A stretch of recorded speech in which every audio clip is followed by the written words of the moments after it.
कि आप सभी दर्शकों का आपके अपने स्टडी मेंटरी यूट्यूब चैनल पर हार्दिक स्वागत है। आज के वीडियो में हम आपके सामने लेके आए हैं new NCERT class 10th। Subject रहेगा सोशल साइंस और इसमें हम आज जिस टॉपिक की बात करने जा रहे हैं वो पहला टॉपिक तो रहेगा अपना कृषि से संबंधित और दूसरा टॉपिक रहेगा विनिर्माण उद्योग। इन दोनों टॉपिकों से जो जो भी इम्पोर्टेंट क्वेश्चन हैं वो हम आज आपके सामने इस वीडियो के माध्यम से प्रस्तुत करने जा रहे हैं। ये क्वेश्चन आप अगर किसी भी प्रकार की प्रतियोगिता परीक्षाओं की तैयारी कर रहे हैं तो आपके लिए यह वीडियो बहुत ही फायदेमंद रहने वाला है। इस वीडियो से एक या दो क्वेश्चन आपको अवश्य देखने को मिलेंगे। वीडियो पर अंत तक बने रहें और अगर आपको अंत तक वीडियो अच्छा लगे तो वीडियो को लाइक शेयर करना और अगर आपने अभी तक चैनल को सब्सक्राइब नहीं किया है तो चैनल को भी सब्सक्राइब ज़रूर कर लें। देखते हैं, सबसे पहले है रिक्त स्थानों की पूर्ति कीजिए। पहला है कर्तन दहन प्रणाली को भारत के उत्तर पूर्वी प्रदेशों में आते हैं असम राज्य, मेघालय राज्य, मिजोरम और नागालैंड राज्य। इसमें इस कर्तन दहन प्रणाली को क्या कहा जाता है तो इसको झूम कहा जाता है। झूम कृषि ये इन क्षेत्रों में कहलाती है। हमारे देश में अरेबिका किस्म की क्या पैदा होती है तो अरेबिका जो है वो किस फसल की किस्म है तो ये कॉफ़ी की किस्म होती है। नेक्स्ट है, भारत को कौन से पौधे का मूल स्थान माना जाता है तो वो है कपास। भारत को कपास के पौधे का मूल स्थान माना जाता है। यहाँ कपास की खेती बहुत ही ज़्यादा होती है। यहाँ की जो जलवायु है वो कपास के लिए उत्तम मानी जाती है। अगला है, सुनहरा रेशा किसको कहा जाता है जिसको गोल्डन फाइबर के नाम से भी जानते हैं तो वो कहा जाता है जूट को। कर्तन दहन कृषि को मणिपुर राज्य में क्या कहते हैं तो मणिपुर राज्य की बात करें तो वहाँ कर्तन दहन जो कृषि है उसको पामलू के नाम से जाना जाता है। अगला है, भारत की कितनी जनसंख्या जो है वो कृषि के कार्यों में लगी हुई है तो भारत की लगभग आधे से अधिक मतलब 2/3 2/3 जो भाग है वो कृषि कार्यों में लगा हुआ है। अगला है, जट्रोफा और जोजोबा जो हैं ये बायोडीजल की प्रमुख फसलें मानी जाती हैं। इनसे बायोडीजल का निर्माण होता है। भारत में चाय, कॉफ़ी, रबड़, गन्ना, केला आदि महत्वपूर्ण जो फसलें हैं ये किस में आती हैं तो ये सभी रोपण कृषि के अंतर्गत ये सारी फसलें आती हैं।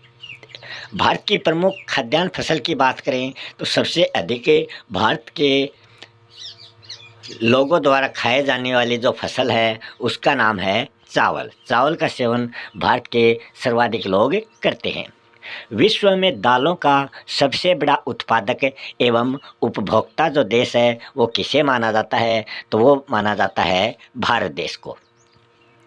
फिर अगला क्वेश्चन है, एक पेय या रोपण फसल का नाम बताइए तथा उसको उगाने के लिए अनुकूल भौगोलिक परिस्थितियों का विवरण भी आपको देना है तो वो है चाय जो है वो एक पेय फसल है।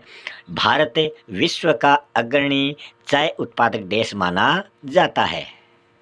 अगला बिंदु है, चाय का जो पौधा है ये उष्ण और उपोष्ण कटिबंधीय जो जलवायु प्रदेश हैं जहाँ पर ह्यूमस और जीवांश युक्त गहरी मिट्टी पाई जाती है और जहाँ सुगम जल निकास वाले ढलवा क्षेत्रों में ऐसे क्षेत्र हैं वहाँ पर चाय की जो फसल है उसका उत्पादन होता है। चाय की खेती के लिए वर्ष भर कोष्ण, नम और पाला रहित जलवायु की आवश्यकता होती है तो ये इसके मौसम की बात हो गई। वर्ष भर समान रूप से होने वाली वर्षा इसकी कोमल पत्तियों के विकास में सहायक सिद्ध होती है तो वर्ष भर थोड़ी वर्षा भी इसके लिए ज़रूरी है। अगला क्वेश्चन है, सरकार के द्वारा किसानों के हित में किए गए संस्थागत सुधार कार्यक्रमों की एक सूची आपको बतानी है। तो सरकार के द्वारा किसानों की भलाई के लिए किए गए जो संस्थागत सुधार हैं, जो कार्यक्रम हैं, वो नीचे दिए गए हैं। वो कौन कौन से हैं? एक तो जोतों की चकबंदी करना और जमींदारी प्रथा की समाप्ति करना, अधिक उपज देने वाले बीजों के द्वारा हरित क्रांति का निर्माण करना और पशुओं की नस्ल में सुधार करके दुग्ध उत्पादन के द्वारा श्वेत क्रांति को बढ़ावा देना, बाढ़, चक्रवात, आग तथा बीमारी के लिए फसल बीमा के लिए प्रावधान होने चाहिए और किसानों को कम दर पर ऋण दिलाने के लिए ग्रामीण बैंकों, सहकारी समितियों और बैंकों की स्थापना की जानी चाहिए। किसानों के लाभ के लिए किसान क्रेडिट कार्ड और व्यक्तिगत दुर्घटना बीमा योजना शुरू की गई है। कुछ महत्वपूर्ण फसलों के लाभदायक खरीद मूल्यों की घोषणा भी सरकार समय समय पर करती रहती है। अगला क्वेश्चन है, कपास उत्पादन के लिए आवश्यक परिस्थितियां कौन सी होती हैं, वो आपको बतानी है। तो इसमें हम बात करें, कपास को उगाने के लिए उच्च तापमान, हल्की वर्षा या फिर सिंचाई या 210 पाला रहित दिन और खिली हुई धूप की आवश्यकता होती है। यह जो कपास की फसल है, ये खरीफ फसल की श्रेणी में आती है और इससे पककर तैयार होने में लगभग 6 से लेकर 8 महीनों तक का समय इसमें लगता है। दक्कन पठार के शुष्कतर भागों में काली मिट्टी कपास उत्पादन के लिए बहुत ही उपयुक्त मानी जाती है। नेक्स्ट क्वेश्चन है, रबी एवं खरीफ फसलों के प्रमुख अंतर आपको बताने हैं कि इन दोनों में क्या अंतर है। तो रबी और खरीफ की फसलों में अगर हम अंतर की बात करें तो रबी फसलों को शीत ऋतु में अक्टूबर से लेकर दिसंबर के बीच में बोया जाता है और रबी फसलों की हम बात करें तो ये ग्रीष्म ऋतु में अप्रैल से जून के मध्य इसकी कटाई की जाती है। तो ये तो हो गई रबी फसल। और फिर रबी फसलों में हम बात करें तो इसमें गेहूँ, चना, मटर, सरसों आदि प्रमुख रबी की फसलें हैं और जो खरीफ की फसल है वो इसके अपोजिट हो जाती है। यहाँ आप देख सकते हैं, खरीफ फसलें मानसून के आगमन के साथ ही जून जुलाई के महीनों में बोई जाती हैं। ये रबी के अपोजिट हो जाती है। इन फसलों को शीत ऋतु के शुरुआत होने से पहले ही सितंबर अक्टूबर महीने में काट लिया जाता है। इसमें प्रमुख फसलों की बात करें खरीफ की फसलों में तो वो हैं चावल, मक्का, ज्वार, बाजरा, ये सभी प्रमुख खरीफ फसलें हैं। कई बार यहीं से क्वेश्चन आ जाता है कि इनमें से रबी की फसल कौन सी है या फिर नहीं है। तो इसमें 3 ऑप्शन एक फसल के दे देंगे और एक ऑप्शन अलग दे देंगे, तो वो आपको उसका चयन करना है कि वो रबी है या फिर खरीफ है। नेक्स्ट क्वेश्चन है, आदिम निर्वाह कृषि और वाणिज्य जो कृषि है उसमें आपको डिफरेंस बताना है, अंतर बताना है। तो पहले हम देख लेते हैं आदिम निर्वाह कृषि क्या होती है। इसी को प्रारंभिक निर्वाह कृषि के नाम से भी जाना जाता है।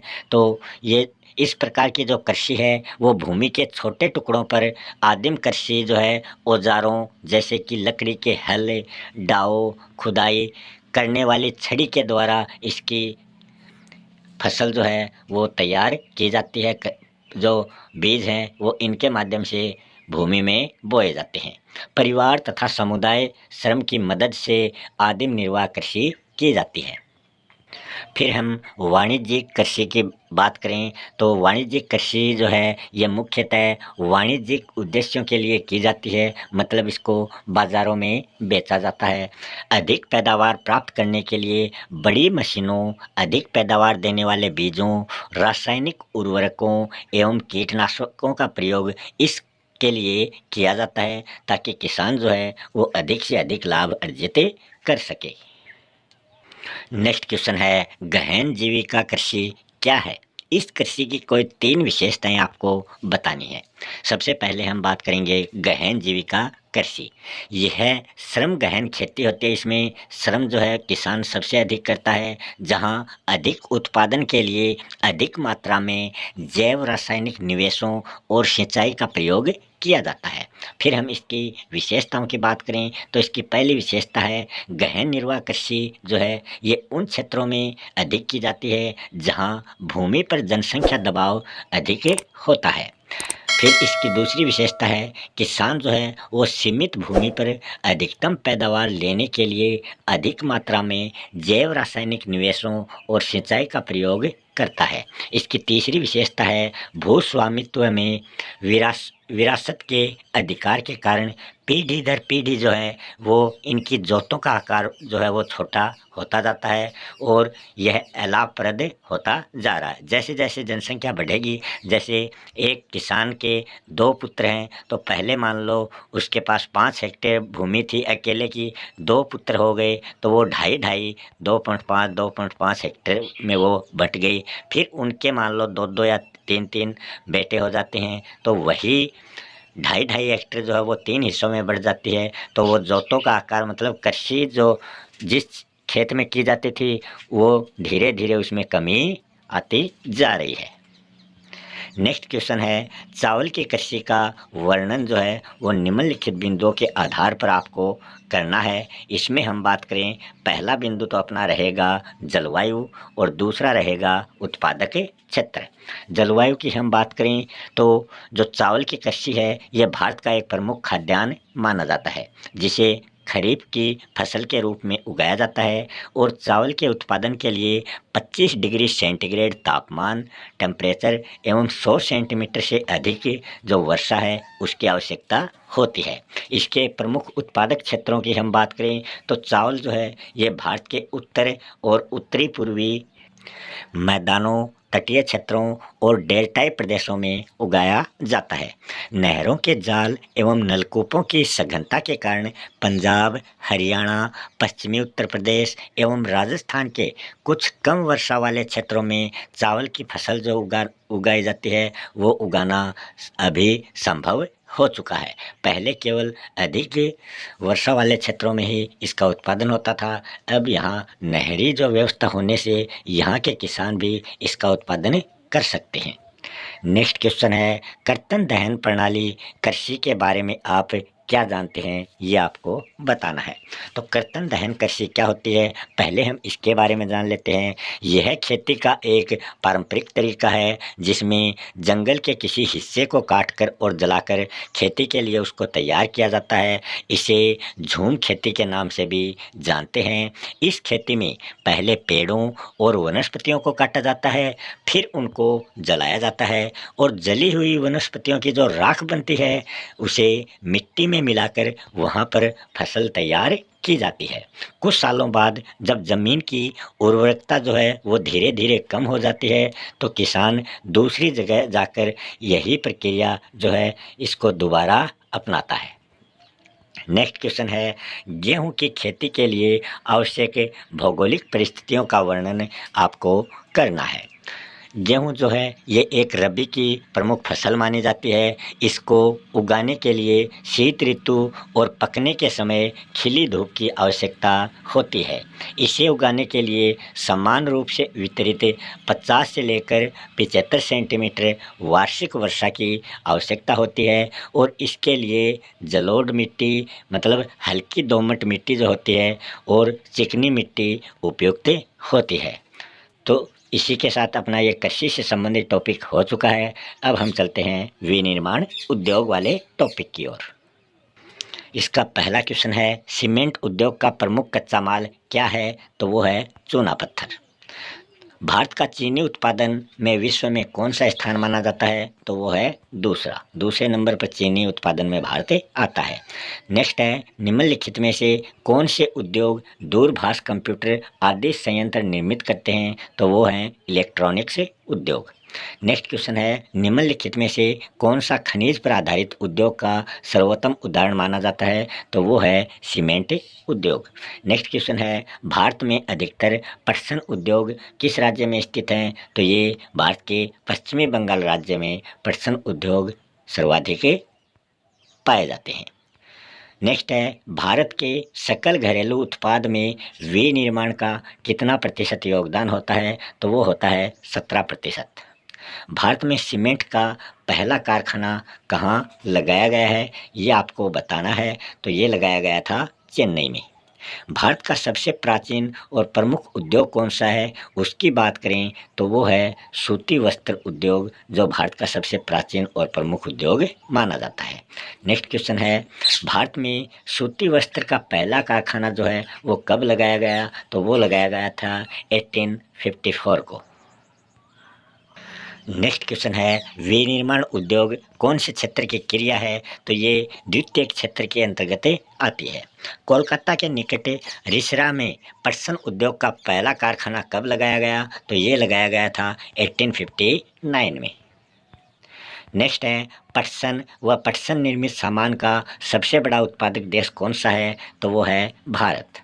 नेक्स्ट क्वेश्चन है भारत में दूसरा सर्वाधिक महत्वपूर्ण धातु शोधन उद्योग कौन सा है, तो उसकी हम बात करें तो वो है एल्यूमिनियम। नेक्स्ट क्वेश्चन है भारत में चीनी मिलों की सर्वाधिक संख्या वाले राज्यों का समूह है, आपको बताना है वो कौन कौन से राज्य हैं। तो बिहार और उत्तर प्रदेश जो हैं ये सर्वाधिक चीनी मिलों वाले राज्य हैं। नेक्स्ट है किस क्षेत्र के उत्पादक कच्चे माल को परिष्कृत वस्तुओं में परिवर्तित करते हैं, तो वो है द्वितीय के उत्पादक। नेक्स्ट क्वेश्चन है विनिर्माण क्या है, तो इसका जवाब हो जाएगा कच्चे माल को मूल्यवान उत्पाद में परिवर्तित कर अधिक मात्रा में वस्तुओं के उत्पादन को ही विनिर्माण कहा जाता है। नेक्स्ट है सीमेंट का पहला कारखाना कब खोला गया, तो ये सीमेंट का पहला कारखाना 1904 ईस्वी में खोला गया था। और ये कहाँ खोला गया था, तो ये चेन्नई में खोला गया था, मतलब चेन्नई में लगाया गया था। अगले प्रश्न की बात करें तो भारत में सबसे महत्वपूर्ण कृषि आधारित उद्योग का नाम आपको बताना है, तो वो है सूती वस्त्र उद्योग।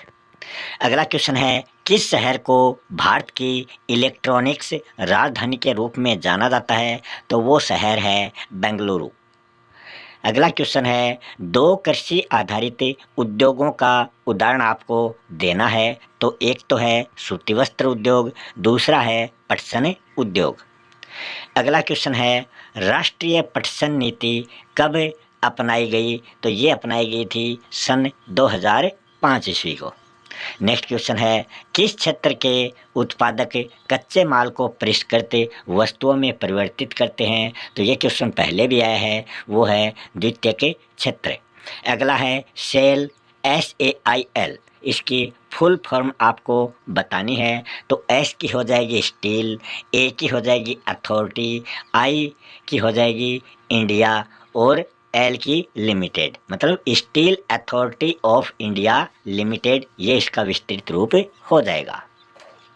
नेक्स्ट है आधारभूत उद्योग का उदाहरण आपको देना है, तो लौह इस्पात उद्योग जो है वो आधारभूत उद्योगों की श्रेणी में आता है। अगला क्वेश्चन है किस रेशे को गोल्डन फाइबर कहा जाता है, तो वो है जूट जो है उसके रेशे को गोल्डन फाइबर के नाम से जाना जाता है।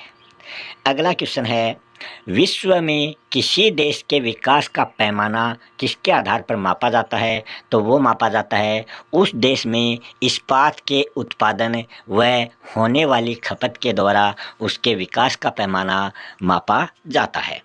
नेक्स्ट है एल्यूमिनियम उद्योग की स्थापना के दो महत्वपूर्ण कारक कौन कौन से हैं, वो आपको बताने हैं। तो पहला है नियमित ऊर्जा की पूर्ति और दूसरा है कम कीमत पर कच्चे माल की उपलब्धता, ये दो इसके महत्वपूर्ण कारण हैं।